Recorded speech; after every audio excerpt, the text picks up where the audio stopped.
बड़ी खबर यह है कि उत्तर प्रदेश पुलिस के रिक्रूटमेंट एंड प्रमोशन बोर्ड ने पेपर लीक के मामले की जांच कराने के लिए एक आंतरिक कमेटी का गठन कर दिया है और अब यही कमेटी इस बात का पता लगाएगी कि 18 फरवरी को उत्तर प्रदेश में पुलिस कांस्टेबल की भर्ती के लिए जो परीक्षा हुई थी उसका क्वेश्चन पेपर लीक हुआ है या फिर नहीं हुआ है। बड़ी संख्या में हमारे दर्शकों ने, खासतौर पर युवाओं ने और छात्रों ने हमें यह लिखा कि वो चाहते हैं कि हम कांस्टेबल की भर्ती के लिए इस परीक्षा में जो धांधलियां हुई हैं या नहीं हुई हैं उसके बारे में एक स्पष्ट विश्लेषण करें। और आज हम अपने दर्शकों की मांग पर सबसे पहले यही विश्लेषण और यही खबर आपको दिखाना चाहते हैं और खास तौर पर हमारे उत्तर प्रदेश के दर्शकों के लिए, युवाओं के लिए और छात्रों के लिए जो उत्तर प्रदेश की पुलिस में कांस्टेबल बनना चाहते हैं। फिलहाल सोशल मीडिया पर बहुत सारे छात्रों ने यह शिकायत की है कि 18 फरवरी को दूसरी सिटिंग की परीक्षा से पहले ही उनके मोबाइल फोन पर एक प्रश्न पत्र आ गया था जो इसी भर्ती की परीक्षा से जुड़ा हुआ था और इसीलिए अब बहुत सारे छात्र उत्तर प्रदेश पुलिस से पेपर लीक की शिकायत कर रहे हैं और दोबारा से इस परीक्षा को कराने की मांग कर रहे हैं, जबकि पुलिस भर्ती बोर्ड ने इन आरोपों को अपनी शुरुआती जांच में गलत बताया है। और यह कहा जा रहा है कि एक ऐप होता है आपके फोन में जिसका नाम है टेलीग्राम, और टेलीग्राम ऐप पर वायरल हो रही जिस आंसर शीट को दिखाकर पेपर लीक होने का दावा किया जा रहा है उस मैसेज को एडिट किया गया है और पेपर लीक होने के जो तमाम दावे हैं ये गलत है। हालांकि अब भी जब हम आपको ये खबर दिखा रहे हैं इस समय भी बहुत सारे छात्र सोशल मीडिया पर लगातार इसके बारे में हमें लिख रहे हैं और वो चाहते हैं कि हम इसके बारे में खबर बताएं और पूरे देश को सही तस्वीर दिखाएं। और इस मामले की कड़ी कार्रवाई की मांग बहुत सारे छात्र और उनके परिवार कर रहे हैं और वो कह रहे हैं कि इसकी गहन जांच होनी चाहिए। इनमें से बहुत सारे छात्रों ने हमें यह भी लिखा कि वो और उनका परिवार क्वेश्चन पेपर लीक की खबरों की वजह से सो नहीं पा रहे हैं, बहुत बेचैन हैं, दुखी हैं और उन्हें पीड़ा हो रही है और कुछ छात्र तो इसकी वजह से डिप्रेशन में भी चले गए हैं। और क्यों ना हो, यह होना लाजमी है क्योंकि हमारे देश में जो युवा हैं, छात्र हैं, वर्षों तक वो कोचिंग लेते हैं, मेहनत करते हैं, दिन रात पढ़ाई करते हैं कि उन्हें कोई सरकारी नौकरी मिले। उसके बाद जब परीक्षा होती है तो फिर यह खबर आती है कि परीक्षा में या तो जमकर धांधली हुई है, नकल हुई है या फिर क्वेश्चन पेपर लीक हो गया। और उसके बाद वो लोग पास हो जाते हैं जिन्होंने बेईमानी की है और जिन्होंने ईमानदारी से वर्षों तक पढ़ाई की है, मेहनत की है, कोचिंग ली है, वो सारे लोग रह जाते हैं। आपको जानकर हैरानी होगी कि उत्तर प्रदेश में यह परीक्षा पुलिस कांस्टेबल के 60,244 पदों के लिए हुई थी। इसलिए अब यह बात हमारी ध्यान से सुनिएगा। टोटल पद उत्तर प्रदेश की पुलिस में जो कांस्टेबल के पद हैं वो हैं 60,244 और इन 60,000 पदों के लिए 50 लाख से ज्यादा छात्रों ने आवेदन दिया था, जिनमें 15 लाख सिर्फ महिला उम्मीदवार थी और 35 लाख पुरुष उम्मीदवार थे। ये भीड़ देखिए आप, ये तमाम जो भीड़ आप देख रहे हैं रेलवे स्टेशन पर, ये उन छात्रों की, उन युवाओं की भीड़ है जो ये परीक्षा देने के लिए जा रहे हैं। आप अंदाजा लगा सकते हैं कि इस भर्ती परीक्षा में न्यूजीलैंड जैसे पूरे के पूरे एक देश की पूरी आबादी शामिल हुई है। और इससे भी बड़ी बात यह है कि पुलिस कांस्टेबल के एक पद के लिए 83 छात्रों के बीच मुकाबला है, यानी एक पद पुलिस कांस्टेबल का जो है उसके लिए 83 छात्र लाइन में लगे हुए हैं और उनमें से सिर्फ एक को ये नौकरी मिलेगी और ये पूरी दुनिया में किसी भी पद के लिए शायद सबसे लंबी लाइन है। जरा सोचिए, इन लाखों छात्रों ने इस परीक्षा के लिए कितनी मेहनत की होगी, कितने सपने देखे होंगे, लेकिन अब क्वेश्चन पेपर लीक होने के आरोपों ने इन सभी छात्रों को बुरी तरह से अशांत कर दिया है, इनके परिवारों को अशांत कर दिया है। और 50 लाख छात्रों का मतलब है 50 लाख परिवार, क्योंकि हर छात्र का एक परिवार भी है। और जिस तरह के परिवारों से हमारे छात्र और युवा आते हैं, ये जो क्वेश्चन पेपर है, ये जो परीक्षा है, ये छात्र नहीं देता, पूरा का पूरा परिवार इस परीक्षा को देता है। पूरा की पूरा परिवार दिल थाम कर परीक्षा के नतीजों का इंतजार करता है। और ये छात्र इन आरोपों पर इसलिए भी यकीन कर पा रहे हैं क्योंकि हमारे देश में सरकारी नौकरियों की परीक्षा का पेपर लीक होना सबसे आम बात है। बल्कि मैं तो ये कहूंगा कि हमारे देश में आज किसी भी सरकारी नौकरी के लिए कोई भी भर्ती की परीक्षा ईमानदारी से कराना सबसे मुश्किल काम हो गया है। आप करा ही नहीं सकते, या तो उसमें नकल होगी या धांधली होगी या फिर क्वेश्चन पेपर लीक हो जाएगा, पहले से ही बेच दिया जाएगा। हमारे देश के लगभग सभी बड़े राज्यों में हर साल क्वेश्चन पेपर लीक के कम से कम 2 मामले दर्ज होते हैं और पिछले 20 वर्षों में भर्ती परीक्षाओं से जुड़े 60 से ज्यादा क्वेश्चन पेपर लीक हो चुके हैं। और दुख की बात यह है कि इस लीकेज को कड़े से कड़े कानून भी अब तक रोकने में बिल्कुल नाकाम रहे। हाल ही में केंद्र सरकार ने एक नया कानून बनाया है जिसके तहत क्वेश्चन पेपर लीक और नकल करने के मामलों में अधिकतम 1 करोड़ रुपए के जुर्माने से लेकर 10 साल तक की सजा का प्रावधान रखा गया है और यह कानून लागू भी हो चुका है। लेकिन इसके बावजूद उत्तर प्रदेश में क्वेश्चन पेपर लीक के भी आरोप लग रहे हैं और वहां परीक्षा में नकल करने और नकल कराने के आरोप में 287 लोग गिरफ्तार भी हो चुके हैं। और इनमें भी वो छात्र ज्यादा हैं जिन्होंने अपनी जगह किसी और व्यक्ति को फर्जी एडमिट कार्ड देकर परीक्षा देने के लिए भेज दिया। सोचिए, बेईमानी की इंतहा है बेईमानी की। और आप सोचिए कि छात्र ही खुद ऐसे हैं कई जो अपनी जगह किसी और को भेज रहे हैं परीक्षा देने के लिए। और ऐसा दावा है कि इसके बदले में इन छात्रों ने 1 से 5 लाख रुपए तक खर्च किए। लेकिन पुलिस ने इन डमी कैंडिडेट्स को परीक्षा के दौरान पकड़ लिया और उन्हें गिरफ्तार कर लिया गया। लेकिन अब जरा यह सोचिए कि अगर ये छात्र नकल करते हुए पकड़े नहीं जाते और पुलिस कांस्टेबल बन जाते तब क्या होता। आज तो ये पकड़ लिए गए हैं, हम ये भी नहीं कह सकते कि इनमें से क्या सारे लोग ही पकड़ लिए गए हैं, शायद सारे तो पकड़े भी ना गए हों। जो पकड़े गए हैं उन्हीं के बारे में हमें पता है, जो नहीं पकड़े गए उनके बारे में तो हम जानते भी नहीं।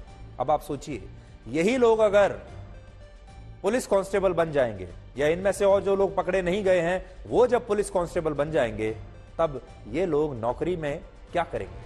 असल में परीक्षाओं में नकल और पेपर लीक होना किसी भी छात्र के लिए किसी त्रासदी के जैसा होता है। और ऐसा हम इसलिए कह रहे हैं क्योंकि हमारे देश में हर छात्र सरकारी नौकरियों के लिए कम से कम 1 साल और अधिकतम 15 साल तक तैयारी करता है और इस दौरान उसकी पढ़ाई पर बहुत पैसा खर्च होता है, मेहनत होती है। एक बड़ा हिस्सा कोचिंग इंस्टीट्यूट्स को फीस के तौर पर चला जाता है और ये जो पैसा है ये परिवार अपने खून पसीने की कमाई से निकालकर इन बच्चों पर खर्च करता है इस उम्मीद में कि एक दिन इन्हें सरकारी नौकरी मिल जाएगी। आप जानकर हैरान हो जाएंगे कि हमारे देश की कोचिंग इंडस्ट्री, जो कोचिंग सेंटर्स का उद्योग है, ये 58,000 करोड़ रुपए का है, जो वर्ष 2028 में यानी आज से 4 साल के बाद 1,34,000 करोड़ रुपए का यह उद्योग हो जाएगा, सिर्फ कोचिंग का उद्योग। और यह पैसा भारत के उन छात्रों का होगा, उन छात्रों के परिवारों का होगा जो इन कोचिंग इंस्टीट्यूट्स में पढ़कर सरकारी नौकरी या कॉम्पिटिटिव एग्जाम्स की तैयारी करेंगे।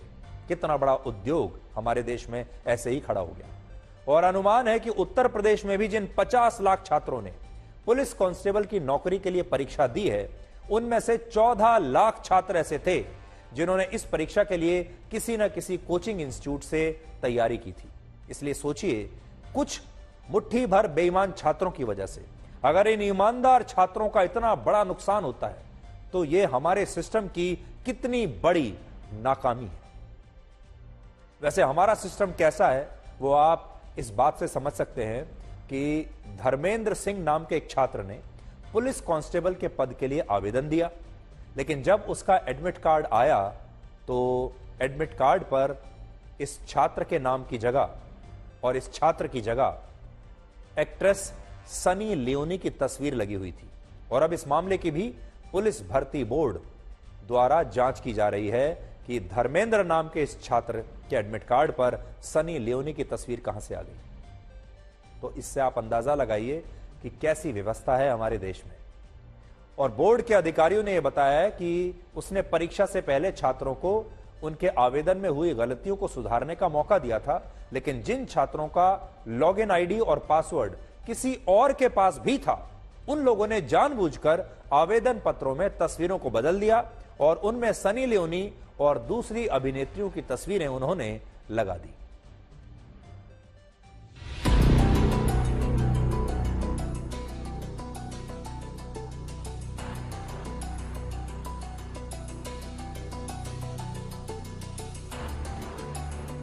जब हमको प्रिंट दिया गया तो उसमें मेरा प्रिंट सही था, नाम भी सही है धर्मेंद्र सिंह और पूरा आधार कार्ड नंबर सब सही है। उसके बाद जब एडमिट कार्ड आया तो उसमें सनी लियोनी की फ़ोटो आ गई, उसका नाम भी आ गया, पूरा बदल गया एडमिट कार्ड। रजिस्ट्रेशन और मार्कशीट का रोल नंबर सब हाई स्कूल इंटर का सही है, पिन कोड सही है, बाकी पूरा बदल दिया गया है। अब इस सवाल पर आते हैं कि जिस देश के लोग पुलिस को सबसे ज्यादा भ्रष्ट और घूसखोर फोर्स मानते हैं, वो आखिर इसी पुलिस की नौकरी क्यों करना चाहते हैं। वर्ष 2018 में हुए एक सर्वे में देश के 40% लोगों ने पुलिस को सबसे ज्यादा भ्रष्ट बताया था और कहा था कि उन्हें नहीं लगता कि पुलिस महकमे से कभी भी भ्रष्टाचार समाप्त हो पाएगा। लेकिन आज उसी पुलिस महकमे में कांस्टेबल की नौकरी के लिए सिर्फ एक राज्य में, यानी सिर्फ एक राज्य उत्तर प्रदेश में 50 लाख से ज्यादा छात्र परीक्षा देते हैं। और ऐसा प्रमुख रूप से 2 कारणों से होता है। पहला कारण है सरकारी नौकरियों का आकर्षण, जिसमें छात्रों को लगता है कि अगर उनकी सरकारी नौकरी लग गई तो उनका रोजगार निश्चित हो जाएगा, स्थायी हो जाएगा, ये नौकरी सदा के लिए हो जाएगी। और दूसरा कारण यह है कि ऐसी नौकरियां ग्रुप सी या ग्रुप डी की होती हैं जो नॉन टेक्निकल है और जिनमें स्किल यानी किसी खास कौशल की आवश्यकता नहीं होती। उदाहरण के लिए उत्तर प्रदेश पुलिस में कांस्टेबल की भर्ती के लिए वो सभी युवा योग्य हैं जिन्होंने 12वीं कक्षा पास की हुई है। सिर्फ यही योग्यता चाहिए, आप 12वीं पास होने चाहिए। और इसीलिए लाखों छात्रों ने इस नौकरी के लिए अप्लाई किया कांस्टेबल बनने के लिए। और इनमें बड़ी संख्या में ऐसे छात्र भी थे जो ग्रेजुएट्स हैं, पोस्ट ग्रेजुएट्स हैं, इंजीनियरिंग की हुई है, यहां तक कि एमबीए और पीएचडी की पढ़ाई भी जो छात्र कर चुके हैं वो भी आज पुलिस में कांस्टेबल बनने के लिए तैयार है। और इसलिए अब आपके मन में सवाल भी होगा कि इतने पढ़े लिखे युवा भी आखिर पुलिस कांस्टेबल की नौकरी क्यों करना चाहते हैं, जबकि पुलिस कांस्टेबल की उत्तर प्रदेश में जो बेसिक सैलरी है वो लगभग 21,700 रुपए है। तो इसके भी कई कारण हैं, जिनमें सबसे बड़ा कारण है हमारे देश में बेरोजगारी। हालांकि बेरोजगारी के साथ इसमें एक कारण यह भी है कि पुलिस की नौकरी में ऊपर की कमाई होने के कई आरोप अक्सर लगते रहते हैं। और ऐसा कहा जाता है कि भारत एक ऐसा देश है जहां बहुत सारे पुलिसकर्मियों को काम नहीं करने की सैलरी मिलती है और काम करने की रिश्वत। और एक जमाने में मशहूर लेखक मुंशी प्रेमचंद ने एक बार कहा था कि मासिक वेतन तो पूर्ण मासिक का चांद है जो एक दिन दिखाई देता है और फिर घटते घटते लुप्त हो जाता है, लेकिन ऊपरी आय बहता हुआ स्रोत है जिससे सदैव प्यास बुझती है। वेतन मनुष्य देता है, इसी से उसमें वृद्धि नहीं होती। ऊपरी आमदनी ईश्वर देता है और इसी से उसकी बरकत होती है। हम ये नहीं कह रहे हैं, आज बिल्कुल भी स्पष्ट करना चाहते हैं कि हमारे देश में सारे पुलिसकर्मी बेईमान हैं या सारे पुलिसकर्मी रिश्वत लेते हैं। हमारे कहने की यह मंशा बिल्कुल भी नहीं है। और जो भ्रष्टाचार की बात है, वो सर्वे ऐसे हैं जो ये बताते हैं कि आज भी हमारे देश के लोग सोचते हैं कि पुलिस महकमे में भ्रष्टाचार है। वैसे सोचते तो ये भी हैं कि सरकारी महकमों में ही भ्रष्टाचार होता है, सब जगह ही। लेकिन ये भी सच है कि आज भी हमारे देश में ईमानदारी तो सभी जगह है। पुलिस में भी बहुत ईमानदार अफसर हैं, पुलिस में भी बहुत ईमानदार लोग हैं।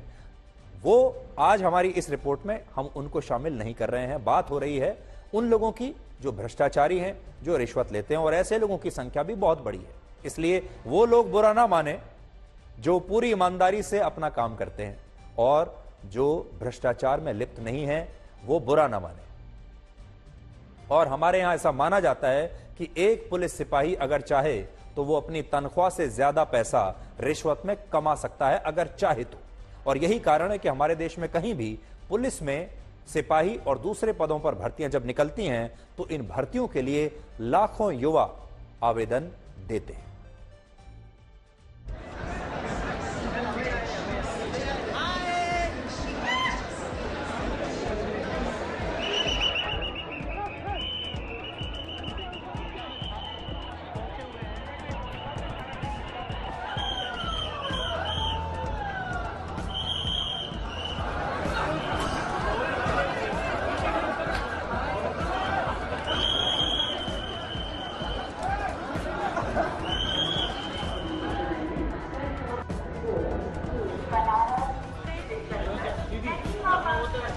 मोबाइल लेकर पूरी तरह से प्रतिबंधित किया गया है। और यहाँ जमा कर दीजिए, जमा करने की व्यवस्था।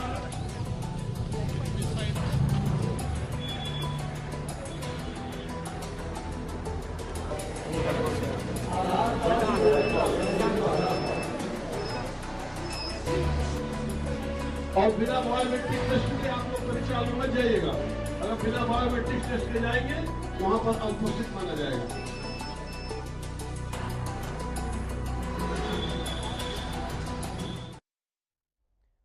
आज हम उत्तर प्रदेश की सरकार को और उत्तर प्रदेश की पुलिस को यही कहना चाहेंगे कि 50 लाख युवाओं ने अपने रोजगार के लिए उत्तर प्रदेश की पुलिस में कांस्टेबल के पद के लिए पूरी ईमानदारी के साथ ये परीक्षा दी है। हो सकता है कुछ मुट्ठी भर ऐसे छात्र भी जरूर होंगे जिन्होंने बेईमानी से ये परीक्षा दी होगी, कुछ मुट्ठी भर लोग ऐसे भी होंगे जिन्होंने बेईमानी की होगी, क्वेश्चन पेपर लीक करने की कोशिश की होगी और बहुत सारे धांधली के तरीके अपनाए होंगे ताकि इसमें बेईमानी हो जाए और इसमें बेईमान छात्र पास हो जाएं और ईमानदार छात्र फेल हो जाएं। लेकिन बड़ी बात यह है, क्या इन मुट्ठी भर बेईमान छात्रों को या उन मुट्ठी भर बेईमान गैंग्स को जो क्वेश्चन पेपर लीक कराते हैं, क्वेश्चन पेपर को बेचते हैं, क्या उन्हें यह अधिकार दिया जा सकता है कि वो हमारे देश के लाखों परिश्रमी और ईमानदार युवाओं की जिंदगी को इस तरह बर्बाद करते चले जाएं? एक तो वैसे ही हमारे देश में सरकारी नौकरियों की जो भर्तियां हैं वो खुलती नहीं है। यहां भी 5 साल के बाद सरकारी नौकरी कांस्टेबल की भर्ती खुली है और जब भर्ती होती भी है, प्रवेश परीक्षा जब होती है उसकी भर्ती के लिए, उसमें फिर यह आरोप लगने लगते हैं कि यहां पर क्वेश्चन पेपर बिक गया, यहां पर क्वेश्चन पेपर लीक हो गया, यहां पर किसी दूसरे व्यक्ति ने कुछ लोगों के लिए डमी कैंडिडेट बनकर पेपर दे दिया। ऐसे में जो हमारे परिश्रमी छात्र हैं और परिश्रमी जो युवा हैं उनके दिल को ठेस पहुंचती है, उनके परिवारों को ठेस पहुंचती है और उनका जीवन जो है एक तरीके से कई वर्षों तक पीछे चला जाता है। सोचिए अगर 5 साल के बाद ये भर्ती खुल रही है और इसमें हमारा एक ईमानदार छात्र भी अगर पूरी कोशिश के बावजूद विफल हो जाता है क्योंकि कुछ लोग बेईमानी कर रहे हैं, तो उसका जीवन तो 5 साल पीछे चला गया। और एक छात्र के जीवन में 5 साल क्या, 5 दिन भी बहुत कीमती होते हैं। और इसीलिए आज हम ये कहना चाहते हैं कि इस मामले की अच्छी तरह से जांच होनी चाहिए। ये पता लगाया जाना चाहिए कि ये खबरें कहां से आ रही हैं, क्वेश्चन पेपर लीक हुआ है या नहीं हुआ है, और अगर ये अफवाह भी है तो हो सकता है कुछ लोग इसके पीछे हों जो ये चाहते हों कि ये परीक्षा रद्द हो जाए। देखिए, कुछ लोग जरूर ऐसे होंगे जो चाहते होंगे कि ये परीक्षा रद्द ना हो, लेकिन साथ ही कुछ लोग ये ऐसे भी होंगे जो चाहते होंगे कि ये परीक्षा रद्द हो जाए, चाहे झूठे अफवाहों की वजह से ही क्यों ना हो। इसलिए अलग अलग ताकतें यहां पर लगी हुई हैं। इसकी जांच होनी चाहिए और उन 50 लाख छात्रों के साथ न्याय होना चाहिए और उनके परिवारों के साथ भी न्याय जरूर होना चाहिए। और ये आज जो हमने आपको सबसे पहले खबर दिखाई है, ये उन्हीं के लिए दिखाई है। इस खबर पर हमारी नजर रहेगी। हम हर रोज ये देखते रहेंगे कि ये जो इंक्वायरी हो रही है ये कैसे हो रही है, किस दिशा में बढ़ रही है, क्या नई नई बातें इसमें पता चल रही हैं, और हम आपको इसके बारे में लगातार अपडेट्स देते रहेंगे।